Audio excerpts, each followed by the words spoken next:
जय हिंद बच्चों। बहुत दिनों के बाद आज वीडियो बना दे रहे हैं आप लोगों को। तो कुछ काम पड़ जाने के कारण मैं आप लोगों के बीच 1 महीना तक वीडियो नहीं बना पाया था, जो कि ऑनलाइन वाले बच्चों को और मेरा बीच का तो कनेक्शन ही टूट गया था। तो एकदम सूना-सूना लग रहा था। बच्चों के साथ रहना बहुत पसंद आती है।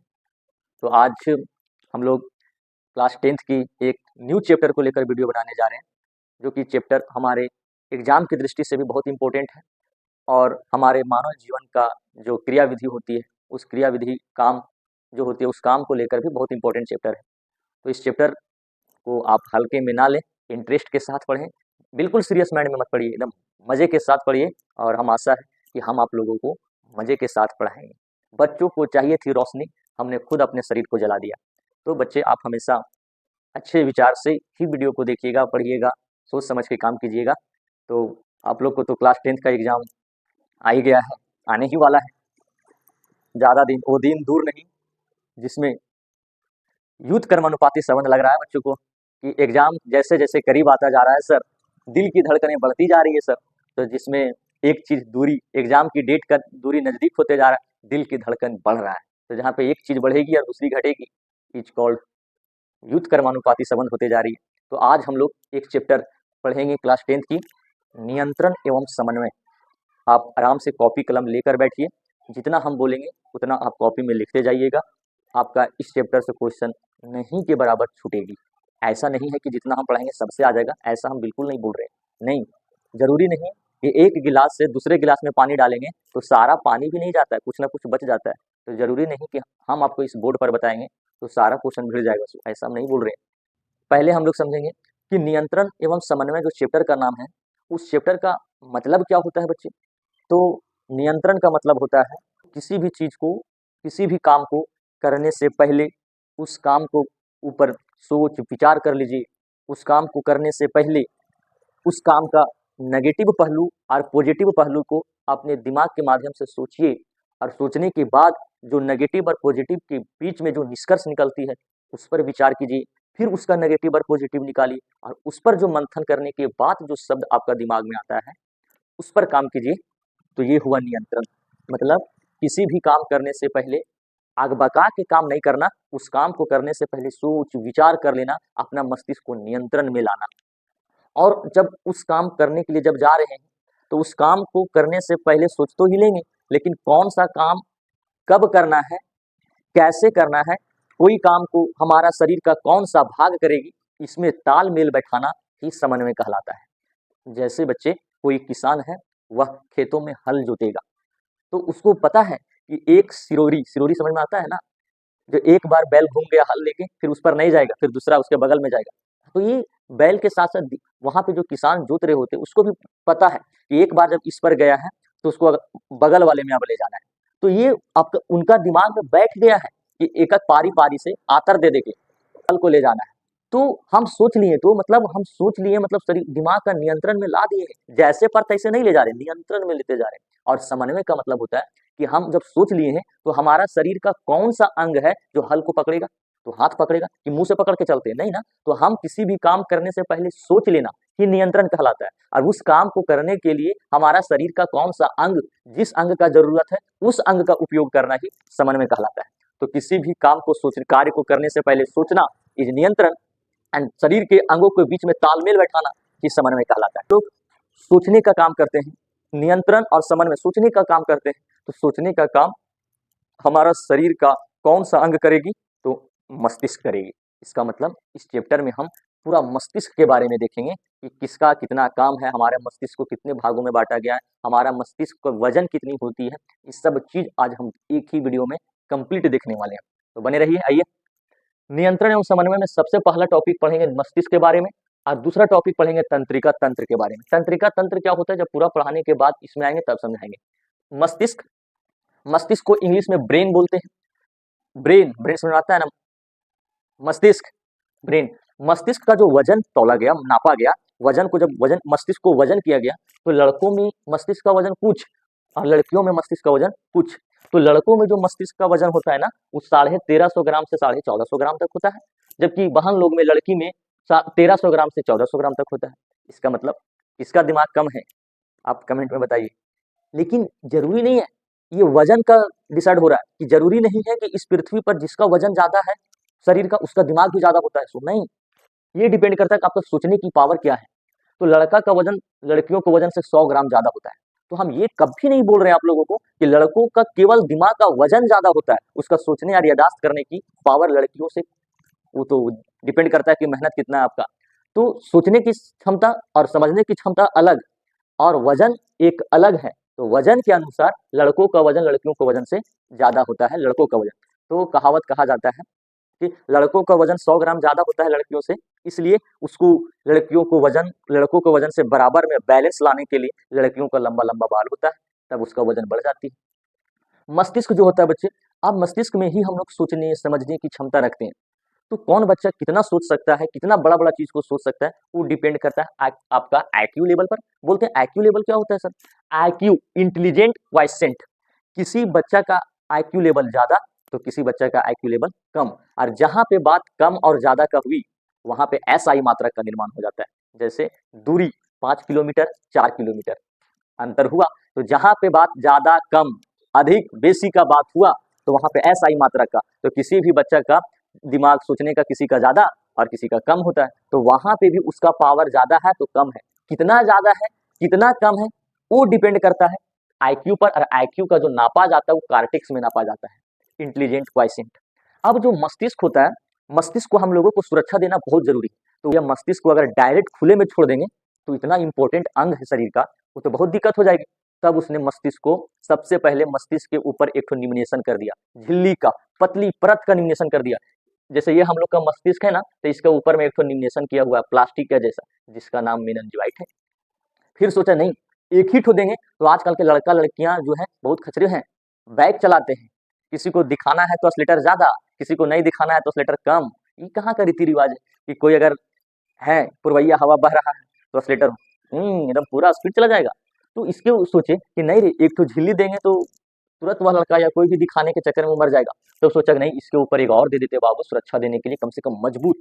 तो हम लोगों को उस झिल्ली के ऊपर हड्डी लगा दिया, उस हड्डी है हम लोग को। अब हड्डी का जो नाम है वो क्रेनियम नामक हड्डी, लेकिन जो पतली परत है उसका नाम मेनिंजाइट है, और हड्डी जो है भैया उसका नाम क्रेनियम है। फिर सोचा रही अगर हड्डी केवल देंगे तो सबका दिमाग तो एक जैसा लगेगा, सबका तो खोपड़ी शकल एक जैसा लगेगा। जरा सोचिए अगर हम लोगों के उस शरीर के ऊपर चमड़ी नहीं रहता, चमड़ी एक कटी नहीं रहता, तो सब सुंदरता तो खत्म हो जाती।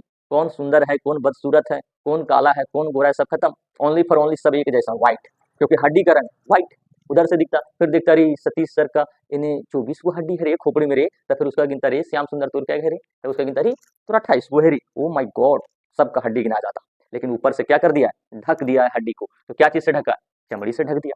फिर बोला केवल अगर चमड़िया रहेगा तो सब टकला कहलाएगा, टकला तो होगा। तो ऐसा तो फिर बहुत दिक्कत है, सब टकला टकला टकला टकला होता है तो अपने इंटरेस्ट के साथ होता है टकला, एकदम मस्ती के साथ कि चलो एक मतलब खुशी लगता है, जिस तरह से कोई त्यौहार होता है उस तरह से खुशी मनाता है, करे यार हम टकला हो गए। लेकिन गांव देहात में जब कोई टकला होता है तब उसको पूछता है के मर गलो रे, अरे ऐसा ऐसा मतलब टकला इज सैम्बल ऑफ के मर गलो रे, ऐसा ऐसा सैम्बल प्रतीक होता है। तो ये बाल फिर ऊपर में उगा दिया भगवान, बोला वो तब बाल चिरेगा हिप्पी निकालेगा, हिप्पी निकालेगी या निकालेगा, तो बाल बना दिया भगवान। तो इतना सारा सिस्टम हम लोग का दिमाग को सुरक्षा देने के लिए किया है। इसलिए अभी के समय में जब अभी के समय में हम लोग बाइक चलाते हैं, आप लोग बाइक चलाते होंगे तो बड़ा सावधानी से चलाइएगा, क्योंकि हम लोग और साथ ही साथ बाइक चलाते समय वाहन को चलाते समय पुलिस हम लोग को सलाह देती है कि हेलमेट पहन के रहिए, क्योंकि हेलमेट को पहनना बहुत जरूरी है। क्योंकि हम लोगों को पूरा शरीर का सुरक्षा कौन पहुंचा रहा है, दिमाग। आगे का सुरक्षा नहीं दीजिएगा भैया तो बहुत दिक्कत है। अगर मान लो हम लोग का गाँव देहात में झगड़ा हो जाता है दो पड़ोसी से, दो लोगों से झगड़ा हो गया, अगर मान लो कि अगर फटल बांस देखें कच्चा बांस, अगर कोई व्यक्ति है कोई व्यक्ति है, एक व्यक्ति दूसरा को मार दिया कपार पर, मूड़ी पर मार दिया, तो अगर हल्का सा मारा, अगर हल्का सा मारा तो उसका चमड़ी उसका बाल बचाएगा दर्द को, और हुमच दिया हल्का सा तो कौन बचाएगा, चमड़ी बचाएगा। और कहीं अगर और हुमच दिया तो चमड़ी के बाद कौन बचाएगा, क्रेनियम नामक हड्डी बचाएगा भैया। और कहीं बॉडी बिल्डर मार दिया एक लाठी हुमच के, तो हो सकता है मेनिंजाइट बताएगा, जो पतली झिल्ली है पतली परत जो है दिमाग पर सो बताएगा। और कहीं हम लोग का क्लास का बेंच का लड़का मार दिया, मौच दिया एकदम कस के, तो पतली झिल्ली भी फट गया भैया। जब आपके शरीर दिमाग में पतली झिल्ली फट जाती है ना, जिसका नाम मेनिंजाइट है, तो आपका शरीर में एक बीमारी हो जाती है मेनिंजाइटिस। तो जब मेनिंजाइटिस फट गया तो मस्तिष्क पूरा एकदम अनबैलेंस हो जाएगा, मतलब इसको सुरक्षा देने के लिए कोई है ये नहीं। अरे बहुत दिक्कत है। मस्तिष्क का सारा उम्मीद था मेनिंजाइट के ऊपर, लेकिन मेनिंजाइट इसको धोखा दे दिया। बोला ओ माय गॉड, मैंने तेरे लिए जग छोड़ा रे, तू हमको छोड़ चली। तो मस्तिष्क इस मेनिंजाइट फट गया। मस्तिष्क जब मेनिंजाइट फट गया ना बच्चे, तो मेनिंजाइटिस हो जाती है। हम लोग का दिमाग से रिलेटेड बहुत सारी बीमारी है, जैसे मेनिंजाइटिस हो गया, अल्जाइमर हो गया, सिजोफ्रेनिया हो गया। सिजोफ्रेनिया का एक पूरा वीडियो ही बना के रखे हम। तो ये सारी हम लोग का मस्तिष्क का सुरक्षा देने, ये सारे हम लोग का मस्तिष्क को सुरक्षा देने के लिए है। इसको सुरक्षा देना बहुत जरूरी है। बच्चे, हम लोगों को जो मस्तिष्क है ना, बहुत सारी छोटी छोटी कोशिकाओं से मिलकर बनी है, जिस कोशिकाओं का एक स्पेशल नाम है न्यूरॉन्स। न्यूरॉन, और यही न्यूरॉन्स को एक, यह न्यूरॉन जो है ना सबसे लंबी कोशिका है, और इसी का नाम फिर अलग नाम दे दिया तंत्रिका कोशिका। हम लोगों को दिमाग में, मस्तिष्क में दो प्रकार की कोशिका पाई जाती है। एक को बोलते हैं न्यूरॉन यानी तंत्रिका कोशिका, और दूसरा जो होता है वो ग्लियल कोशिका होती है। अब न्यूरॉन्स जो है, तंत्रिका कोशिका है, इसके पास एक कोशिका से दूसरा कोशिका बनने का क्षमता नहीं है। मतलब कोशिका विभाजन करने की क्षमता इसके पास नहीं है। और कोशिका विभाजन जहां पे होगी तो समझिए आपका वहां पे शरीर जब कोई कट जाएगा, छट जाएगा, दिक्कत हो जाएगी, तो आपका शरीर का अंग आ जाएगा, वहां पे नया अंग लग जाएगा। जैसे जब हम लोग हाथ काटते हैं तो क्या हाथ उसी तरह रहता है कि घाइए, जिसको बोलते हैं घाय, घाइए रहता है कि घाय भर जाता है? भर जाता है। लेकिन दिमाग के पास अगर जख्म हो गया ना, तो भरने वाला कभी नहीं है। तो लेकिन ऊपर वाला सोचा करिए भाई, अगर छुछे विभाजन करने वाला कोशिका नहीं देंगे तो दिमाग में कभी कभी छोटा छोटा चोट लग जाएगा, तो इसको सही कौन करेगा? तो उसको सही करने के लिए गिलियल कोशिका है। गिलियल कोशिका, आपका ब्रेन जब छोटा सा दिक्कत प्रॉब्लम होगा तो उसको सही गिलियल कोशिका, मान लो कि ब्रेन में जख्म हो गया, तो जख्म हो गया भैया, तो जख्म को भरने का काम कौन करेगा? गिलियल कोशिका। अब ज्यादा मात्रा में जख्म हो गया ना, तो फिर दिक्कत हो जाने वाली है। कभी कभी क्या होता है कि गिलियल कोशिका पगला जाता है। आपका ब्रेन में जख्म छोटा सा हुआ है, आरी कोशिका, गिलियल कोशिका एगो से दूगो बनने का क्षमता है इसके पास। अब वो जख्म को भर रहा है, भरते भरते भरते भरते, चाहिए था इतना सा मांस और लगा दिया इतना सा मांस, तो एक्स्ट्रा में मांस चढ़ जाता है ना। तो हमारे शरीर में कटा छटा भाग पर जितना मांस का जरूरत रहता है उसको भरने के लिए, उससे ज्यादा मांस आ गया ना, तो जस्ट कॉल कैंसर। तो हम लोग का दिमाग में भी कैंसर हो सकता है, जिसे ब्रेन कैंसर कहते हैं। ब्रेन ही, और कैंसर बहुत बड़ा आ गया तो कैंसर, और छोटा हो गया, दिमाग में छोटा सा घाव बढ़ जाती है तो उसे ट्यूमर कहते हैं। ब्रेन ट्यूमर जानलेवा बीमारी है बच्चे, ब्रेन ट्यूमर, इसलिए से बच के रहना है।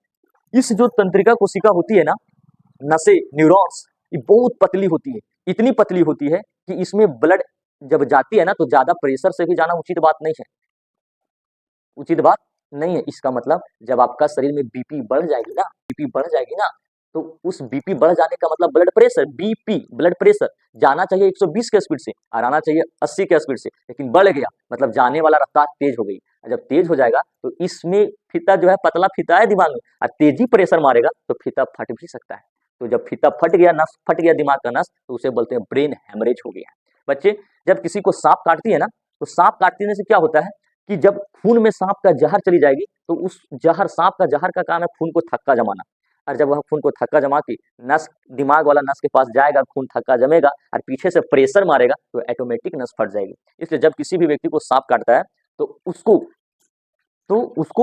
ना ब्लड थक्का जम जाता है और नस फट जाती है, जिससे ब्रेन हेमरेज से भी मौत मर जाती है वह बच्चे जिसका सांप काटा है। इसका मतलब जब आपका शरीर में खून जम गया है, तब मतलब सांप काट दिया तो खून जम गया, तो उसको जिस समय जिस व्यक्ति को सांप काटती है ना, तो खून जम गया, तो उसको क्या करेंगे? पानी जैसा खून को करना है कि नहीं, जमा हुआ खून को पानी पर छुरछुर बनाना है, तो उसके लिए पानी चढ़ाना पड़ेगा। जिस व्यक्ति को सांप काटता है उसको कम से कम 20-40 बोतल पानी चढ़ा दीजिए, सांप का जहर भी कम हो सकती है। तो अब क्या हुआ, मस्तिष्क को अलग अलग भागों में बांटा जाता है, जिससे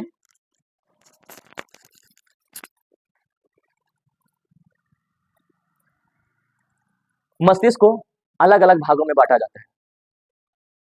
मस्तिष्क को अलग अलग भाग में बांटा जाता है, लेकिन इसको सुरक्षा देना मस्तिष्क को बहुत जरूरी है, बहुत जरूरी। ज्यादा हुमच के मार दिया तो भी दिक्कत है, और किसी को तो माथा में मरवाना ही नहीं चाहिए, क्योंकि दो ठो पिक्चर हम देखे हैं, एक ठो तेरे नाम और एक ठो गजनी। दोनों में तेरे नाम में सलमान खान को तो पूरा एकदम ट्रेन के साथ भिड़ा देता है, उसका न्यूरॉन्स सही काम करना बंद हो जाता है। गजनी में तो मारता है गुंडा आमिर खान को, पूरा उसका माहौल चेंज कर देता है। लेकिन ध्यान रहे, दोनों पिटाया बैलेंस लड़की के चक्कर में। तो बोलते हैं ना कि प्यार करने से पहले अंजाम देख लो, यकीन ना आए तो गजनी और तेरे नाम देख लो। तो बच्चे, हमारे शरीर में जो मस्तिष्क है, उसका अग्र मस्तिष्क का जो भाग है सेरिब्रम, इसका काम है कि सोचने, समझने, याददाश्त, जिज्ञासा, इस सबको बढ़ाने का काम सेरिब्रम का। जैसे कोई बच्चा कितना पढ़ने में तेज है वो डिपेंड कर रहा है उसका सेरिब्रम कितना तगड़ा है। कि अगर कोई बच्चा सोच रहा है पूरा एक्सट्रीम लेवल का कोई बात को सोच ले रहा है बहुत ज्यादा, जैसे अल्बर्ट आइंस्टीन थे, वो क्लास में बैठते थे तो जिस क्लास में वो पढ़ते थे उस क्लास का ना बल्कि अपने से ऊपर क्लास की बातों को सोचते थे। इसका मतलब सेरिब्रम उसका तगड़ा थी। कि कोई लड़का को अगर क्लास में एक चैप्टर याद करने के लिए दिए हैं तो जरूरी नहीं कि सारे बच्चे एक ही साथ सुनाएंगे इसको, कोई बच्चा पहले सुनाएगा, कोई बच्चा लेट से सुनाएगा। तो जो बच्चे पहले सुना रहे हैं इसका मतलब उसको सोचने की क्षमता, याद करने की क्षमता, कोई भी चीज को नेगेटिव और पॉजिटिव बातों को निष्कर्ष निकालने की क्षमता उसके अंदर बहुत जल्दी है। इसका मतलब उसका सेरिब्रम बहुत तगड़ा है। अगर कोई बच्चा सोच ले रहा है बहुत भयानक से, इसका मतलब सेरिब्रम तगड़ा है। Cerebrum is called king of the mind. हमारे मस्तिष्क का राजा कौन है? सेरिब्रम है। सेरिब्रम को बढ़ाने का उपाय है सुबह सुबह आप योगा कीजिए, नहीं तो फिर एक दवा होती है दिमागीन, वो दिमागीन को खाइए और 40 से 42 दिन तक रेगुलर खाइए, आपका दिमाग ऑटोमेटिक बढ़ जाएगा, याद करने की क्षमता बढ़ जाएगी और साथ ही साथ सोचने की भी क्षमता आपका बढ़ जाएगा। नहीं तो मेहनत करने से क्या नहीं होता है, मेहनत करते रहिए। सेरिब्रम, लोग बोलते हैं कि आजकल वो पढ़ लिख के फलाना बेटा पागल हो गया। खाक पागल होता है पढ़ लिख के कोई पागल नहीं होता है, ये केवल मन का भ्रम है। अगर पढ़ने से लोग पागल होते हैं तो डॉक्टर भीमराव अम्बेडकर और डॉक्टर राजेंद्र प्रसाद आज पागल बन के मर जाते हैं। हुआ है क्या? नहीं हुआ है। तो पढ़ने से कोई पागल नहीं होता है। सेरिब्रम के ऊपर जितना ज्यादा लोड दीजिएगा ना उतना ये फैलेगा। तो आप सेरिब्रम के ऊपर सोचिए, ऐसे ऐसे चीजों को सोचिए जिससे आपका दिमाग पर प्रेशर बढ़े, आपका दिमाग एकदम पर खिंचाए, और जब खिंचाएगा तो सेरिब्रम बढ़ेगी, तो आपको सोचने की क्षमता बढ़ेगी। हाँ, लेकिन हम लोग क्या करते हैं, हम लोग का गाँव देहात का लड़का एक दिन में 10-15 को चीज से ज्यादा थोड़ी सोचते हैं। क्या क्या सोचेंगे? अरे आज सुबह उठेंगे ना तो मुंह धोएंगे, रतिया जो खानवा बना था ना, छक्का खानवा, और जो नुकाए हैं मिठैया बनल था तो उसको खाएंगे, साथ ही साथ खिलाने जाएंगे, स्कूल जाएंगे, स्कूल से आएंगे, ट्यूशन जाएंगे, घर में बैठेंगे, उसके बाद पढ़ेंगे, फिर खाना खा के सो जाएंगे। इतना से ज्यादा कोई सोचता है क्या? नहीं। लेकिन वह बच्चे भी कोई ना कोई हैं कि जो परमाणु बम के बारे में भी पहले बार सोचे थे। एपीजे अब्दुल कलाम हैं जो परमाणु बम के बारे में सोचे थे। हम एपीजे अब्दुल कलाम को दिल से धन्यवाद देते हैं। हम तो धन्यवाद देने लायक है नहीं, उनको अभी भी पैर छूकर प्रणाम करते हैं। हाँ, ये भी बात है, अगर एपीजे अब्दुल कलाम मुसलमान हैं, उनको हम दिल से रिस्पेक्ट देते हैं, दिल से चाहते हैं, मुसलमान होने के बावजूद भी उनको हम दिल से रिस्पेक्ट देते हैं। लेकिन ये अगर कोई बोले कि एपीजे अब्दुल कलाम मुसलमान है तो जिस तरह से आप उसको इज्जत दे रहे हैं उसी तरह से सभी मुसलमान को दीजिए, तो हमसे नहीं होगा। क्योंकि अजमल कसाब भी एक मुसलमान थे, जिसने ताज होटल पर अटैक करके कई सारे मासूमों को जान ले लिया था। मस्तिष्क को 3 भागों में बांटा गया है। एक को बोलते हैं अग्र मस्तिष्क, मध्य मस्तिष्क और पार्श्व मस्तिष्क। हमारे मस्तिष्क का सबसे ज्यादा मात्रा में है तो अग्र मस्तिष्क का 90%, 99 बोलो इसको, 90%। अब इस अग्र मस्तिष्क का फिर 3 भाग है, सेरिब्रम, थैलेमस, हाइपोथैलेमस। अब फिर मध्य मस्तिष्क का फिर 2 भाग है, कार्पोरा पेंडिकल, सेरिब्रल। और फिर पार्श्व मस्तिष्क का फिर 2 भाग है, सेरिबेलम और मेंडुला ऑब्लंगाटा। सबसे पहले क्या बोले, मस्तिष्क का 3 भाग है, अग्र मस्तिष्क, मध्य मस्तिष्क और पार्श्व मस्तिष्क। अग्र मस्तिष्क को कितने भागों में बांटे? तो 3 भागों में बांटे, सेरिब्रम, थैलेमस, हाइपोथैलेमस। मध्य मस्तिष्क का कितना भाग है? तो 2 भाग है, कौन कौन? कार्पोरा पेंडिकल और सेरिब्रल। जबकि पार्श्व मस्तिष्क का कितना भाग है? तो 3 भाग है, पहला सेरिबेलम और दूसरा मेंडुला ऑब्लंगाटा। अगर मेंडुला ऑब्लंगाटा नहीं बोल पा रहे हैं तो उसको बोलिएगा मेंडुला ऑब्लंगाटा। आ जाओ, बलम कहाँ? टाटा, तो ऑब्लंगाटा, ऑब्लंगाटा। अब सभी का काम देखेंगे बच्चे। अग्र मस्तिष्क में जो सेरिब्रम होती है वो 2/3% मतलब 66% होती है। सेरिब्रम को बच्चे प्रामस्तिष्क के भी नाम से जानते हैं। और जो सेरिबेलम बेलन होते हैं इसे अनुमस्तिष्क के नाम से जानते हैं, अनुमस्तिष्क। तो डायरेक्ट क्वेश्चन पूछता है कि हमारे मस्तिष्क का कौन सा भाग को प्रामस्तिष्क के नाम से जानते हैं भैया? तो सेरिब्रम को। और small pain of the body is called चिटीखोट। चीटी खोटना, छोटा सा दर्द अगर हम लोग के शरीर में कोई दे दिया तो चीटी खोट, पीछे से मार दिया, सब थैलेमस बताएगा भैया। हाइपोथैलेमस जो शरीर का अंदर में चीज का जो होता है, शरीर का आंतरिक चीज का नॉलेज कौन करवाता है? हाइपोथैलेमस। जैसे किसी को दर्द हो रहा है लेकिन अंदर से, ये भी कौन बताएगा? हाइपोथैलेमस। किसी को बुखार लगा हुआ है, शरीर का आंतरिक तापमान, अंदर की गर्मी को कौन बताएगा? हाइपोथैलेमस। अगर किसी को भूख लगा है तो कहाँ से लगता है? शरीर के बाहर से? नहीं रे, अभी बाहर में कुर्सी पर बैठा हुआ है, भूख वो घुसेगा हम लोग के शरीर में तब सती का भूख लगेगा, ऐसा होता है क्या? नहीं। शरीर का अंदर वाला चीज, भूख, प्यास, प्यार, मोहब्बत, दुख, घृणा, ये सब कौन बताएगा? हाइपोथैलेमस बताएगा। किसी को घृणा, नफरत हो गया तो कहाँ से होता है? बाहर से कि अंदर से? अंदर से, उसका भी कौन बताएगा? हाइपोथैलेमस। किसी को प्यार मोहब्बत हो गया वो भी कहाँ से होता है? अंदर से होता है, दिल से होता है, वो भी कौन बताएगा? हाइपोथैलेमस। तो आंतरिक चीजों की ज्ञान हाइपोथैलेमस करवाती है।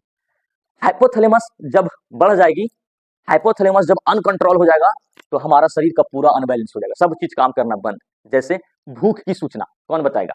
हाइपोथैलेमस। अब हाइपोथैलेमस बताना था उसको भूख की सूचना, हाइपोथैलेमस चुपचाप बैठा है जो नहीं बताएंगे, जो नहीं बताएंगे सो। तो भूख अंदर से लग रहा है लेकिन बतेबे नहीं कर रहा है, लेकिन अनुभव तो हो नहीं रहा है, लेकिन भूख तो लगल है। तो क्या भूख में अगर कोई बोलेगा कि याद करो तो जर्मनी का एकीकरण, याद करो तो लेंस का नियम, याद करो तो फ्लेमिंग का दाहिने हाथ नियम, याद होगा? कभी नहीं याद होगा। तो भूख अगर है तो कुछ काम नहीं करेगा सब, मतलब हाइपोथैलेमस अनकंट्रोल तो आपका शरीर का जो मस्तिष्क का भाग सारा अनकंट्रोल, तो हाइपोथैलेमस को एक्टिव रखना पड़ेगा। दूसरा, मध्य मस्तिष्क का दो भाग, कार्पोरा पेंडिकल और सेरिब्रल। हमको कार्पोरा पेंडिकल का काम है देखने और सुनने को बताना। अगर हम किसी चीज को देख लिए, अब वो देख लिए भैया, तो उसका फिगर हम लोग का मस्तिष्क में बनेगा कार्पोरा में, और वो जाकर सेरिब्रम को देगा, तब ना उसको हम देखेंगे, अरे देखे क्या चीज, टेम्पू देखे हैं। अरे कार्पोरा पेंडिकल का देखने और सुनने का काम है। जैसे मान लो किसी का कार्पोरा पेंडिकल अभी काम करना हल्का बंद कर दे रहा है, नॉर्मल काम कर रहा है, तो उधर से कोई व्यक्ति जाता भी रहेगा ना, तो आपको उतना ध्यान नहीं रहेगा कि कौन जा रहा है कि कौन नहीं जा रहा है। जैसे कोई व्यक्ति उधर से जा रहा है और कार्पोरा पेंडिकल अपन नींद में सुतल है, तो उधर से जा रहा है ना, तो कोई अगर पूछेगा कि कौन जा रहा है, तो ऐसे देखेगा कौन है रे, तो फिर क्योंकि कार्पोरा पेंडिकल अभी है ही नहीं एक्टिव, अब वो देखेगा कौन जा रहा है, अरे कौन है, तब देखेगा ओ कौन गया, अच्छा मेरा पापा है। तब ये कार्पोरा पेंडिकल का काम। सुनने का कभी काम कि आपको सुनाई जो दिया, इस सुनने वाला बताता कौन है, कार्पोरा पेंडिकल। पार्श्व मस्तिष्क का दो भाग होती है, सेरिबेलम और मेंडुला ऑबलम टाटा, मेंडुला ऑबलम टाटा। पार्श्व मस्तिष्क में सेरिबेलम का काम है शरीर को संतुलन बना के रखना। जैसे हमारा शरीर का कौन सा अंग का इस्तेमाल किस भाग में करेंगे, किस काम में करेंगे, उसका संतुलन बनाने का काम कौन करता है, सेरिबेलम। लिखने का काम अगर कोई बोला तो तुरंत हम लोग अपना हाथ उठाएंगे कि पैर उठाएंगे, हाथ उठाएंगे, तो हमारा शरीर का एक संतुलन बनाने का काम कौन करता है, सेरिबेलम। अगर कोई बोलेगा नहीं सो बैठना है, तो नीचे बैठेगा, पैर को आसनी में मोड़ेगा, तब हम लोग जाकर बैठेंगे। तो ये बता रहा है कौन बैठने के लिए कि पैर आसनी में मोड़ो, सेरिबेलम। हाथ से काम करना है, मान लो कोई लड़ाई करने के लिए आ गया, तो क्या करेंगे, वहां लिखना स्टार्ट कर देंगे, पहले मार फैट। तो ये संतुलन, सबका संतुलन बनाने का काम कौन करता है, सेरिबेलम। लेकिन हम लोग कब जो है शरीर का संतुलन बिगड़ जाता है, कोई बता सकता है? जी वेरी गुड, कि जब कोई व्यक्ति शराब पी लेता है ना, पूरे दारू शराब उसको जब पी लेता है तो उसका शरीर संतुलन बनाना खत्म। जैसे जाना था रास्ता में, लुढ़क गया नली में, तो जाना था जिधर उधर नहीं गया, तो क्या शरीर का संतुलन बनाया? नहीं। इसका मतलब जब आप शराब पीजिएगा तो आपका सेरिबेलम काम करना बंद कर देगा, और सेरिबेलम बंद कर दिया तो आपका शरीर में संतुलन बन नहीं करेगा। जाना था रोड में, चल दिया ससुरा नली में, लिखना था का और लिख दिया कबूतर, तो दिक्कत हो गया। ड्रग्स वगैरह लेने से भी सेरिबेलम काम करना बंद हो जाता है। साथ ही साथ हमारे शरीर का ऐच्छिक क्रिया को भी नियंत्रण कौन करता है, सेरिबेलम। आप बोलेगा ऐच्छिक क्रिया क्या होता है सर? क्रिया का मतलब काम, और ऐच्छिक का मतलब अपने मन पसंदीदा काम। जैसे हमको एक पेज राइटिंग लिखना है, तो ऐच्छिक क्रिया हुआ, हम मेरा मन करेगा तो लिखेंगे, नहीं मन करेगा तो नहीं लिखेंगे। दूसरी चीज, हमारा हाथ को उठाएंगे, तो ये हुआ ऐच्छिक क्रिया, मेरा मन करेगा तो हाथ उठाएंगे, नहीं मन करेगा तो नहीं उठाएंगे। मतलब वैसा काम जो हम अपने मन से करेंगे ऐच्छिक क्रिया, और वैसे काम जो अपने मेरा मन से नहीं होगा, वो फिक्स है चलते रहेगा, तो उसे अनैच्छिक क्रिया। जैसे हमारे दिल का धड़कन, वो जो है वो भी तो काम है। अब दिल का धड़कन, क्या मेरा मन करेगा दिल का धड़कना हो तो धड़केगा, नहीं मन करेगा नहीं धड़केगा, नहीं वो धड़कता रहेगा। अगर भैया नहीं धड़का ना, दिक्कत होने वाला है। इसलिए दिल का धड़कना बहुत जरूरी है, उसको चाह कर भी कंट्रोल नहीं कर सकते हैं। तो दिल का धड़कना, अंदर से उल्टी हो रहा है तो क्या तुम रोक लोगे? नहीं, मार सूत्र पहले बाहर निकल हचपचा के, तब ठीक है। तो अनैच्छिक क्रिया, तो शरीर का संतुलन बनाने का काम, ऐच्छिक क्रिया का काम सेरिबेलम करेगा। वही मेंडुला ऑब्लंगाटा क्या करेगा भैया? तो वही ऐच्छिक क्रिया का कंट्रोल सेरिबेलम करेगा, और अनैच्छिक क्रिया का कंट्रोल मेंडुला ऑब्लंगाटा करेगा। ये हुआ हम लोगों को कंप्लीट। आज पहला पार्ट पढ़ाएं, नेक्स्ट डे दूसरा पार्ट पढ़ाएंगे, क्योंकि वीडियो लंबा हो जाएगा। तब तक के लिए धन्यवाद।